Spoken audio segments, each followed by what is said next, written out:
Hey everyone, Michael here. In today's video, I'm going to teach you guys how to use the Impulse MACD indicator by LazyBear.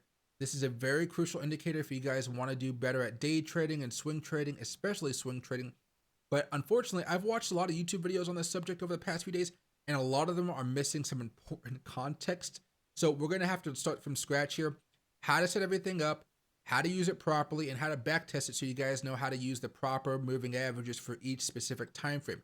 You're not going to be using the same moving averages on the 15-minute chart than you would be doing the daily chart. Nobody's been talking about this, so we have to set everything up so you guys can be ready to succeed in the market. Consistent profit is key here. So, first things first, I want you guys to go over here to Indicators, Metrics, and Strategies and just type in the word Impulse. From here at the second at the top under Community Scripts, you're going to see Impulse MACD LazyBear by LazyBear. Has about 4,500 likes right now. I want you guys to click on this twice. 1, 2, and then from here, I'm going to make this a little bit larger just so you guys can see. My page is zoomed in 175% as always. I want you guys to be able to see everything, but most of you guys will look a little bit more like this, a little bit more spread out, and that's okay as well. Okay, back to 175. So we're going to start off with the easy chart at first. If you guys are newer to trading, this is probably the best one for you. I want you guys to go over here to Style and just ignore the inputs. Don't mess with them. Go to Style. Under Impulse MACD, I want you guys to change all of these to blue third thickness. Blue third thickness, okay?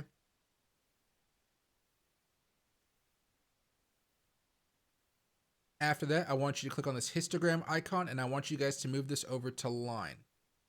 Next, you're going to see Impulse Histogram. I want you guys to make this into a lighter green or a blue, whatever you guys are looking for. Third thickness, opacity up to 100%.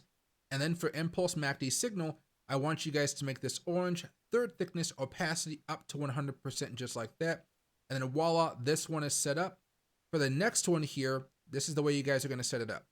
You guys are not going to really do much here besides turn this blue into the same color as before, make that opacity up to 100%, third thickness, and for the Impulse MACD signal, the same orange here, 100% opacity, and then boom, third thickness, and boom.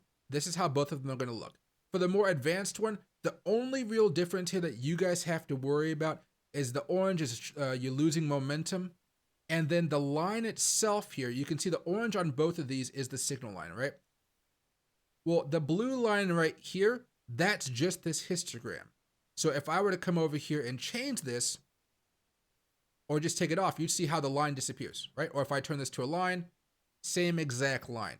If you guys don't want to look at a line like a histogram like that, this first one is definitely going to be the one you're looking for, because I know about 99.9% of you guys prefer this method. We're going to be sticking with this for the tutorial, okay? But there's no difference besides this is the line, okay? So I'm going to X out of here. Then I'm going to kind of give you guys a breakdown of how to use this, okay? So just like any other MACD, you guys are looking for the trend line to break down or break above the signal line right here, okay? In this instance, when the blue line breaks down below the orange line, it's looking a little bit more bearish. When the blue line breaks above the orange line, you're looking at a little bit more bullish. And then the other way you guys could be looking at this as well, if the blue and orange lines break down below this zero level right here, you see the level 0 right there, zero level if you will, that's going to be a bearish sign. If they both break out above the level, that's going to be a bullish sign, okay? That's how you guys are going to be using it. Not too complicated there. I'm sure all of you guys understand how MACDs work. Why this is so important here, and I'll probably just bring this up for you guys very fast. This is my day trading minute chart. You guys can see it's actually working out pretty well right now. If I were to go over here, and I want to go over here to Impulse LazyBear, pull this up for you guys. This is why it's so important. This is what makes this different than your average MACD. Impulse MACD is a modified MACD formed by filtering out the values in an MA range region between the MAs of high and low, thereby reducing the whipsaw typical in a sideways market. This is usually plotted as a histogram. This also plots the traditional histogram to help finding entries and exits.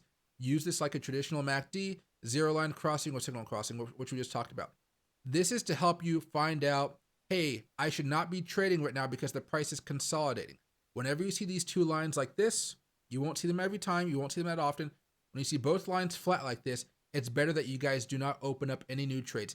Even if you guys have a buy signal from another application like the Smart Money Concepts one that I told you guys about, it's probably safer to not make the trade unless you guys see something very, very bullish there, or you guys perhaps see some type of divergence, okay? Now that you guys know the simple basic way to do this, it's just the same as MACDs for the most part. Here are a few things you guys have to pay attention to. Right now, we're on the Bitcoin 15-minute chart. If I was just to kind of go over here and look to see how useful this has been over the past few days, we had a crossover right here. That ended up working a little bit. That's a pretty nice move. We had a crossover right here. That worked out pretty well on this one. Let's go back a little bit further in time. Can we have any crossovers on the 0 here? There we go. You'll see for this specific one, the crossover was back over here. It took a little bit of time, but it ended up working out in our favor, so that's a pretty nice move. But when we both crossed over the 0 here, that one was actually a false positive, so be careful of that as well, okay? Now, here's how you guys are going to determine which moving averages to be using for each chart. You can see right here I have inputs. You have 34.9. We're going to try out a few different ones here for you guys today, and we're going to be looking at probably just the 15-minute chart or the 4-hour chart. We'll kind of figure this out in a second. But to do this, I'm actually going to go over here to another chart so you guys can copy everything I have done and make it nice and easy, okay? You guys don't have to go over to another chart. This is just me, okay? So what I want you guys to do, or what I'm going to do here, is open up this chart right here, and you're going to see 4 different levels. 4 different levels right here. Let me back this up, back up to 100% how I had this set up in the first place. These are the moving averages I want you guys to be using. So you basically, if you guys want to, you see how it says you go to these 3 little dots above my head? You guys could always go here to copy, and then you guys could basically hit Control V and it will open up a new histogram. Whatever copy of the top one you guys just made, it'll copy it, okay? So I'm going to delete that because I don't need another copy. Go over here to settings.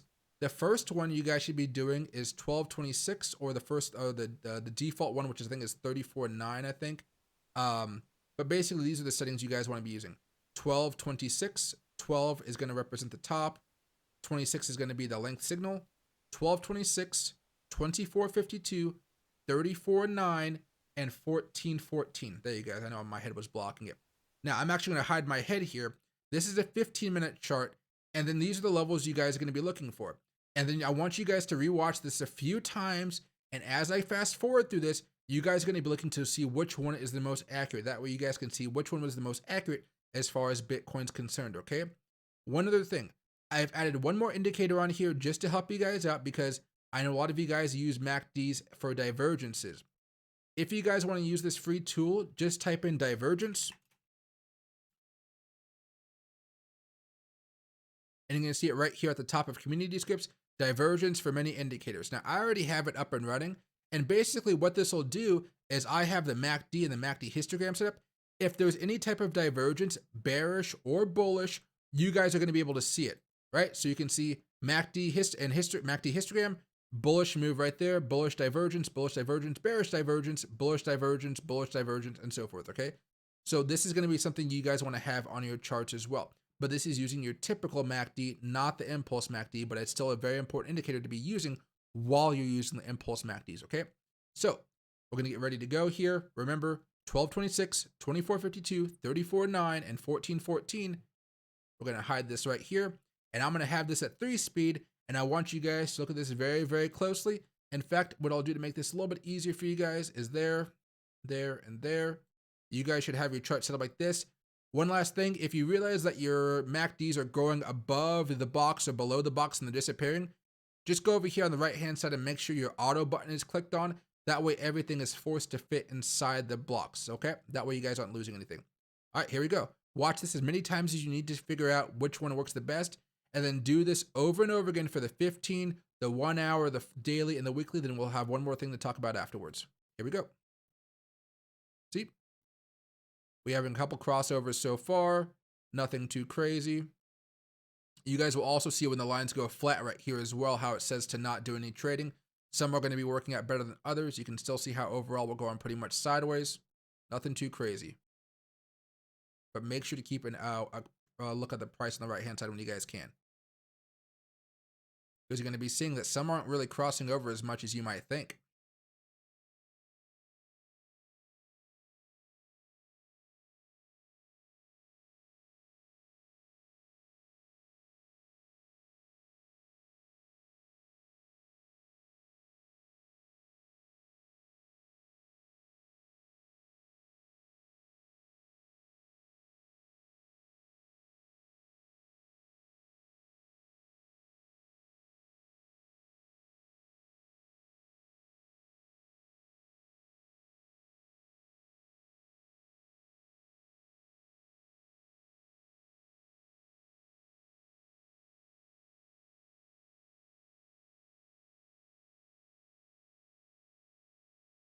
All right, that's enough. Let me know what you guys think in the comments.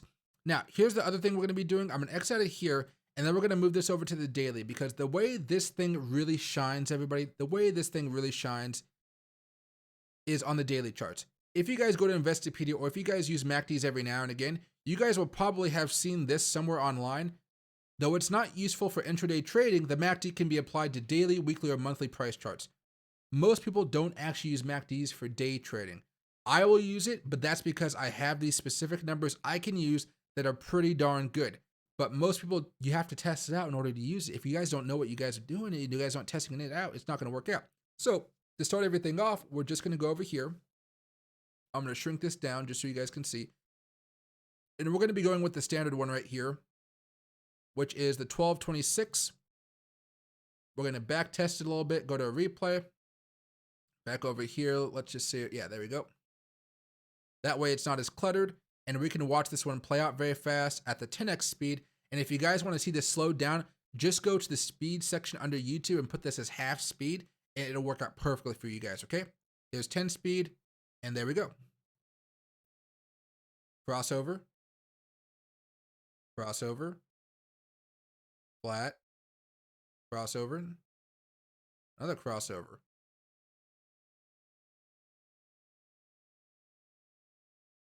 And you guys can also see the divergence is happening in real time as well. Those divergences are just as important as the actual crosses that you guys are seeing.